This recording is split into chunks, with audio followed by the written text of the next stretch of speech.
매일 아침 하나님과 함께 누리는 하늘의 양식, 오늘 만나. 제14장.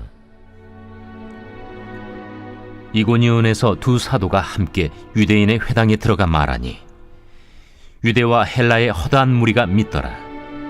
그러나 순종하지 아니하는 유대인들이 이방인들의 마음을 선동하여 형제들에게 악감을 품게 하거늘 두 사도가 오래 있어 주를 힘입어 담대히 말하니 주께서 그들의 손으로 표적과 기사를 행하게 하여 주사 자기 은혜의 말씀을 증언하시니 그 시내의 무리가 나뉘어 유대인을 따르는 자도 있고 두 사도를 따르는 자도 있는지라.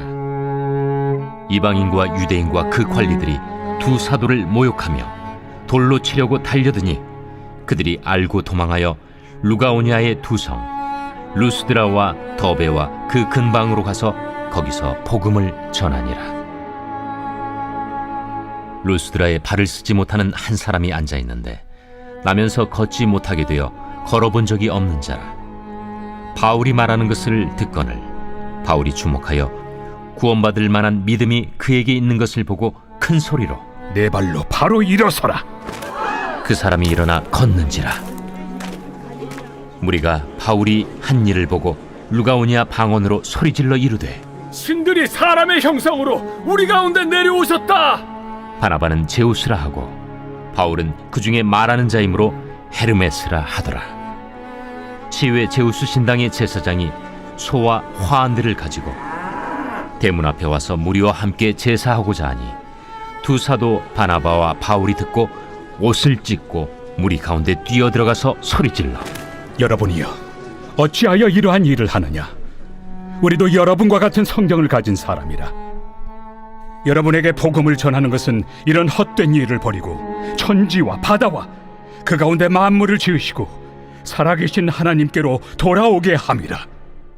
하나님이 지나간 세대에는 모든 민족으로 자기들의 길들을 가게 방임하셨으나 그러나 자기를 증언하지 아니하신 것이 아니니 곧 여러분에게 하늘로부터 비를 내리시며 결실기를 주시는 선한 일을 하사 음식과 기쁨으로 여러분의 마음에 만족하게 하셨느니라.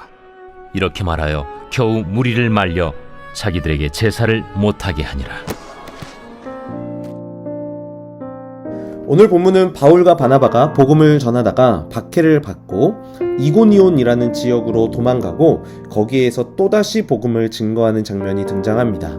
이고니온이라는 이 도시는 소아시아, 그러니까 오늘날 튀르키예 지역에 있는 도시입니다. 이고니온은 소아시아에서 로마로 가기 위해 반드시 통과해야 하는 교통의 요충지였죠. 그러니까 이 말은 곧 수많은 사람들이 이 도시를 지나갔다라는 말일 겁니다. 바울은 이렇게 사람들이 많이 지나가는 곳에 머물렀고 그곳을 향해 전도 여행을 계속해서 떠나게 됩니다. 이고니온에 도착한 바울과 바나바는 다른 지역에서 했던 것과 마찬가지로 가장 먼저 회당을 향해 갑니다. 그리고 회당에서 먼저 복음을 전했습니다. 그러자 그 열매가 이렇게 나타나죠. 1절에 보니까 이에 이고니온에서 두 사도가 함께 유대인의 회당에 들어가 말하니 유대와 헬라의 허다한 무리가 믿더라. 유대와 헬라, 그러니까 이방의 허다한 무리가 예수님을 믿게 되는 역사가 나타납니다. 너무 기쁜 일이죠. 그런데 이렇게 항상 바울이 복음을 전할 때마다 받아들이는 사람들이 있는 반면에 받아들이지 못하는 무리도 동시에 나타나게 됩니다. 2절에 보시면 이런 사람들이 나타나죠. 그러나 순종하지 아니하는 유대인들이 이방인들의 마음을 선동하여 형제들에게 악감을 품게 하거늘 바울과 바나바를 인정하지 못하는 사람들이 계속해서 무리를 선동했고 바울과 바나바를 쫓아내려고 했던 겁니다. 그런데 이런 상황 가운데 쫓겨나려고 하는 이 상황 가운데 바울과 바나바가 어떻게 할까요? 3절 앞부분에 보시면 이렇게 합니다. 두 사도가 오래 있어 주를 힘입어 담대히 말하니 계속해서 머물렀고 더욱더 담대히 말했습니다. 너무 멋있지 않습니까? 오히려 박해받을 때에 더 주를 힘입어 담대히 이야기합니다. 이런 박해가 바울과 바나바가 더 오래 머물러야 하는 이유가 되었던 거죠. 바울은 계속해서 담대하게 복음을 힘입어 선포했습니다. 바울과 바나바가 그렇게 담대하게 복음을 전할 수 있었던 이유는 진리에 대한 확신이 있기 때문일 것입니다. 진리에 대한 확신이 담대함을 불러일으켰던 거죠. 그렇게 담대하게 복음을 전한 바울과 바나바가 결국 그 이고니온이라는 도시에서 쫓겨나긴 합니다. 수많은 사람들이 충동했고 바울과 바나바를 향해서 달려들었죠. 5절에 이렇게 묘사합니다. 이방인과 유대인과 그 관리들이 두 사도를 모욕하며 돌로 치려고 달려드니, 바울과 바나바에 대해 대적했던 자들이 모욕하고 돌로 치려고 달려들었던 겁니다. 결국 이들이 이고니온을 떠나서 루스드라라는 지역으로 이동하게 되죠. 사도행전 14장에 나오는 이 루스드라라는 이 지역은, 그리고 이곳에서 일어난 사건은 굉장히 의미 있고 재미있는 사건 중에 하나입니다.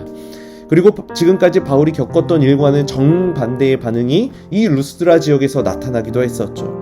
바울과 바나바가 처음 이 루스드라에 도착했을 때 처음으로 만났던 사람은 발을 쓰지 못하는 안진뱅이였습니다. 단 한 번도 일어나 걸어본 적이 없는 이 사람을 바울이 만났던 겁니다.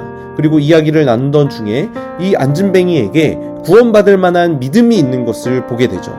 그리고 바울이 이 사람을 향해서 선포합니다. 10절에 보니까 큰 소리로 이르되 내 발로 바로 일어서라 하니 그 사람이 일어나 걷는지라. 아주 놀라운 기적이 일어났던 겁니다.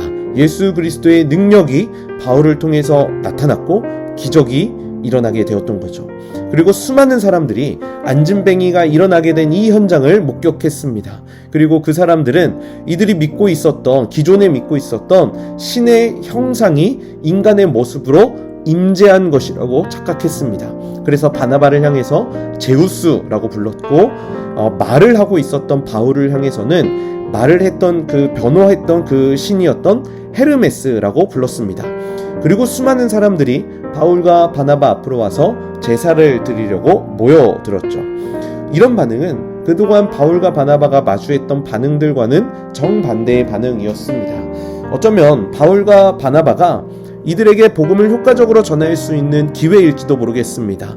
어찌됐든 간에 이 사람들의 마음을 얻게 되었고, 모든 사람들이 바울과 바나바의 탁월함을 인지했기 때문에 그들이 오해하고 있는 부분만 잘 수정해 준다면 그들의 마음에 더 깊이 그리고 더 수월하게 복음을 전할 수도 있는 상황이지 않았을까요?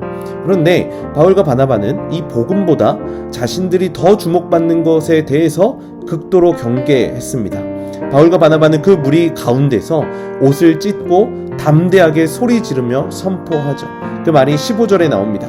이르되 여러분이여 어찌하여 이러한 일을 하느냐? 우리도 여러분과 같은 성정을 가진 사람이라. 여러분에게 복음을 전하는 것은 이런 헛된 일을 버리고 천지와 바다와 그 가운데 만물을 지으시고 살아계신 하나님께로 돌아오게 함이라. 바울이 이야기한 건 나도 여러분과 같은 성정을 지닌 사람입니다 라는 말이었습니다. 그러면서 전능하신 하나님만이 드러나게 했던 거죠. 끝까지 그들을 붙잡고 그들의 시선이 병을 고치신 하나님께로 향하게 했었던 겁니다. 이것이 복음을 붙들고 살아가야 할 우리에게 가장 필요한 자세이지 않을까 생각해 보게 됩니다. 나는 죽고 오직 그리스도만이 남는 삶, 그것이 복음으로 살아가는 삶의 모습이라는 거죠. 조금이라도 내가 드러나고 내가 높아지는 상황이라면 아주 철저하게 그 현장, 그 상황에서 벗어나는 것이 거룩으로 살아가려고 하는 모습이라고 할 수 있는 거죠. 복음 앞에서는 조금의 꼼수도 허용될 수가 없습니다. 복음은 더욱 복음답게 세워져야 의미가 있습니다. 오늘 하루 살아가는 우리의 삶이 복음이 더욱 복음되는 하루가 되길 소원합니다. 나는 죽고 오직 그리스도만이 드러나고 그리스도만으로 살아가는 삶. 어떠한 환경이 우리를 향해 다가와도 복음을 드러내기로 작정하는 우리의 삶이 되길 간절히 소원합니다. 이렇게 복음으로 온전히 승리하시는 성남제일의 모든 성도님들 되시길 주님의 이름으로 간절히 축복합니다.